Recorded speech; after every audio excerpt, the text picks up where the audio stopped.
They drained my savings behind my back to bail out my brother, then called me selfish for asking where the money went. That was the moment I realized I wasn't their son.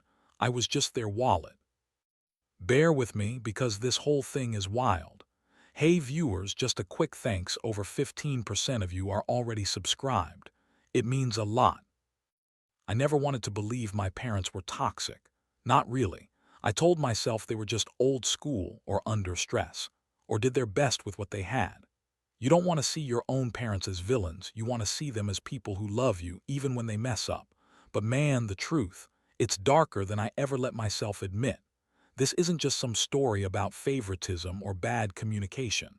This is about years, decades of sacrifice, manipulation, and betrayal. I gave up my youth, my peace, my financial future, all because I thought if I gave enough, they'd finally treat me like a son worth loving. But all they ever saw me as was useful asterisk.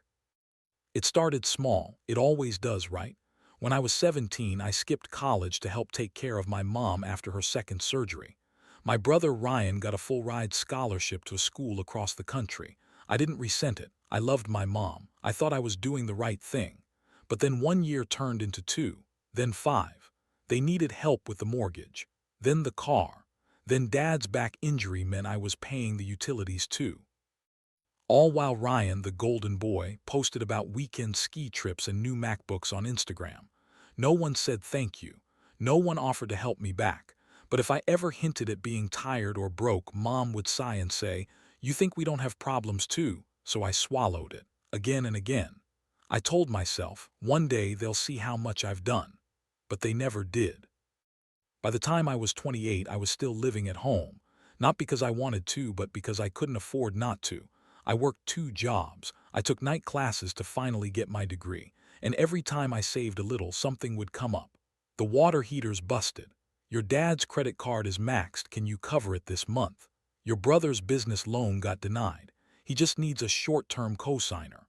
I said asterisk no asterisk to that last one.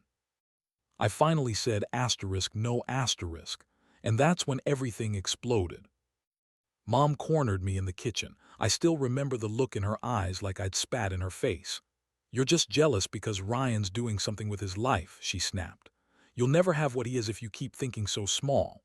I was working 60 hours a week asterisk, and she had the nerve to call me small. That night I looked at my bank account. Something didn't feel right. It was drained. Every last cent of my savings gone. Gone. I panicked. Thought it was fraud. Called the bank. They told me the withdrawals had been made by someone with account access. Authorized. My parents' asterisk. From an old joint account we opened back when I was 18, something I forgot even existed.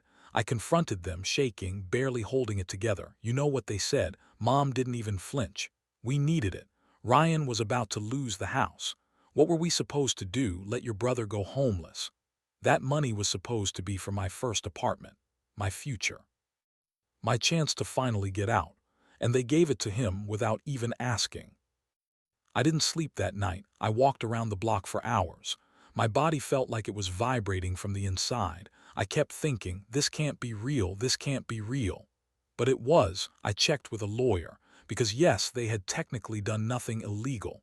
Immoral, absolutely. But I'd given them the rope years ago, and they used it to hang me. Still, the worst part, they never apologized. Dad just said, "We raised you, you owe us." I owe them, I owed asterisk them. Let me tell you something, I raised asterisk myself asterisk. I skipped my teenage years so I could play nurse, accountant, and handyman. I gave up love, freedom, ambition so they could stay afloat. And when I finally tried to build something of my own, they torched it, all for him. Ryan didn't even thank me asterisk. He said, "I didn't ask them to do that, but hey, it's done now." Like it was just a line item on a spreadsheet. That was the last straw. I packed a bag, took whatever I had left and walked out that night. Didn't tell them where I was going, didn't answer their calls, changed my number. They tried reaching out through Facebook, vague posts about ungrateful children and being stabbed in the back. I didn't reply. They sent my aunt to talk sense into me. Said I was tearing the family apart. No, they did that. They chose favoritism over fairness, entitlement over empathy. I was just finally refusing to play the role they wrote for me. That was 2 years ago. I live across the country now. I've got a tiny studio apartment that I pay for on my own asterisk. It's quiet, it's mine. No one takes from me here. I've got a therapist, a steady job, some friends who don't treat me like a tool. Sometimes I still dream about that house, that kitchen, that night.